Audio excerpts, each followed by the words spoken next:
నిర్మల్ జిల్లా బాసరాలోని ట్రిపుల్ ఐటీలో ఉద్రిక్తత కొనసాగుతుంది. క్యాంపస్లోని ముగ్గురు విద్యార్థులు చేపట్టిన ఆందోళన నిరసనలను 5 రోజులకు చేరుకున్నాయి.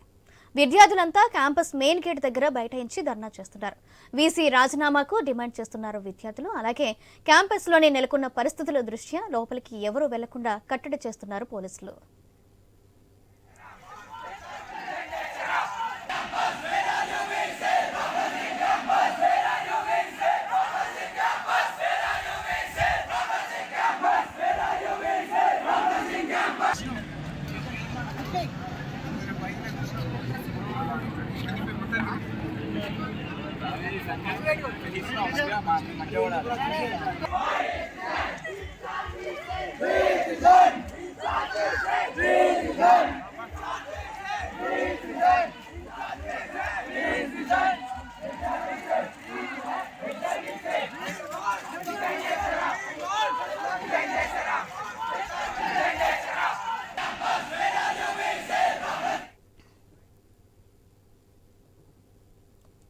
నిర్మల్ జిల్లా బాసరాలోని ట్రిపుల్ ఐటీలో ఉద్రిక్తత వాతావరణం కొనసాగుతుంది. క్యాంపస్లో 300 మంది విద్యార్థులు చేపట్టిన ఆందోళన నిరసనలు 5వ రోజుకు చేరుకున్నాయి.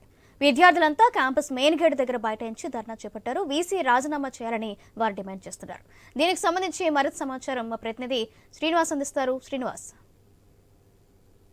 జిల్లా బాసరా ట్రిపుల్ ఐటీలో విద్యార్థులు చేపట్టిన నిరసన దీక్ష 5వ రోజుకు చేరింది. దాదాపుగా గత 5 రోజుల నుంచి కూడా ఇటు విద్యార్థులు అయితే తమ నిరసన అయితే వ్యక్తం చేస్తున్న పరిస్థితులు అయితే ఉన్నాయి. విద్యార్థులు డిమాండ్ చేస్తున్నది ఒకటే, ట్రిపుల్ ఐటీకి సంబంధించి ఇన్ఛార్జ్ వీసీగా ఉన్నటువంటి వెంకటరమణని రిజైన్ చేయించి తక్షణమే ట్రిపుల్ ఐటీకి సంబంధించి రెగ్యులర్ వీసీని నియమించాలనేసి ఇటు విద్యార్థులు కోరుతున్న పరిస్థితులు అయితే ఉన్నాయి. ఇన్ఛార్జ్ వీసీగా 2 ఏళ్ల నుంచి ఇటు ఇన్ఛార్జ్ వీసీ ఉన్నప్పటికీ కూడా ఇటు విద్యార్థులకు సంబంధించిన సమస్యలు మాత్రం ఎట్లా ఉన్నాయో అలానే ఉన్నాయి తప్ప కొంతమేర కూడా మార్పు లేదు. కనీసం విద్యార్థులకు ఉన్నటువంటి ఇబ్బందులను పట్టించుకున్న పాపాన పోలేదనేసి ఇటు విద్యార్థులు అయితే ఆరోపణలు చేస్తున్న పరిస్థితులు అయితే ఉన్నాయి. ఇన్ఛార్జి వీసీగా వెంకటరమణ వచ్చిన తర్వాత కూడా ట్రిపుల్ ఐటీకి సంబంధించినటువంటి మెస్ కాంట్రాక్టులతో పాటు ఇతర దాంట్లో కూడా అనేకాల్లో అక్రమాలకు పాల్పడ్డారు. అతనిపై రాష్ట్ర ప్రభుత్వం వెంటనే అతనిపై వేటు వేయడంతో పాటు ఎంక్వైరీ కూడా చేయాలనేసి ఇటు విద్యార్థులు అయితే కోరుతున్న పరిస్థితులు అయితే ఉన్నాయి. దాదాపుగా గత 3 రోజుల వరకు శాంతియుతంగా అడ్మినిస్ట్రేషన్ బిల్డింగ్ వద్ద తమ నిరసనలు తెలిపినటువంటి విద్యార్థులు మాత్రం గత 2 రోజుల నుంచి కూడా ఇటు ట్రిపుల్ ఐటీకి సంబంధించిన ప్రధాన గేట్ వద్దకు వచ్చి అయితే ఇటు నిరసనలు తెలుపుతున్న పరిస్థితులు అయితే ఉన్నాయి. దీనితో ఏదైతే బాసరా ట్రిపుల్ ఐటీ వద్ద కొంతమేర ఉద్రిక్త పరిస్థితుల వాతావరణం నెలకొన్న నేపథ్యంలో ఇటు పోలీసులు కూడా భారీ బందోబస్తు అయితే ఏర్పాటు చేశారు.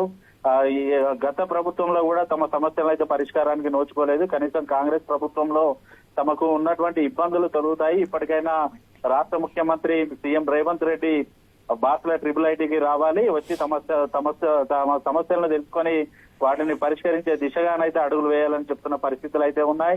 ఇప్పటికే బాసరా ట్రిపుల్ ఐటీ విద్యార్థులు చేస్తున్న నిరసనకు మద్దతుగానైతే ఎమ్మెల్సీ ప్రొఫెసర్ కోదండరామ్ కూడా రెస్పాండ్ అయిన పరిస్థితులు అయితే ఉన్నాయి. ట్రిపుల్ ఐటీలో సమస్యలు అయితే నెలకొని ఉన్నాయి. ఖచ్చితంగా తాము ప్రభుత్వం దృష్టికి తీసుకెళ్తాం, విద్యార్థులకున్న సమస్యలను కూడా పూర్తి స్థాయిలో నెరవేరే దిశగా చర్యలు కూడా తీసుకుంటాం, ప్రభుత్వం వద్దకు తీసుకెళ్తామని చెప్తున్న పరిస్థితులు అయితే ఉన్నాయి. ఇటు విద్యార్థులు చెప్తున్నది ఒకటే, తమకు రెగ్యులర్ వీసీ కావాలి, అంతేకాకుండా మౌలిక సదుపాయాల కల్పన కావాలి. అవి కల్పించే వరకు మాత్రం తాము తమ నిరసన దీక్షలను వదిలేసే ప్రసక్తే లేదు. అవసరం అనుకుంటే గతంలో తాము చేసినట్టుగానైతే క్లాసులు వదిలేసి కూడా తాము ప్రధాన గేట్ వద్ద తమ నిరసనలు తెలియజేయడానికి సిద్ధంగా ఉన్నామనేసి ఇటు విద్యార్థులు చెప్తున్న పరిస్థితులు అయితే ఉన్నాయి. సౌజన్య, రైట్, థ్యాంక్ యూ శ్రీనివాస్.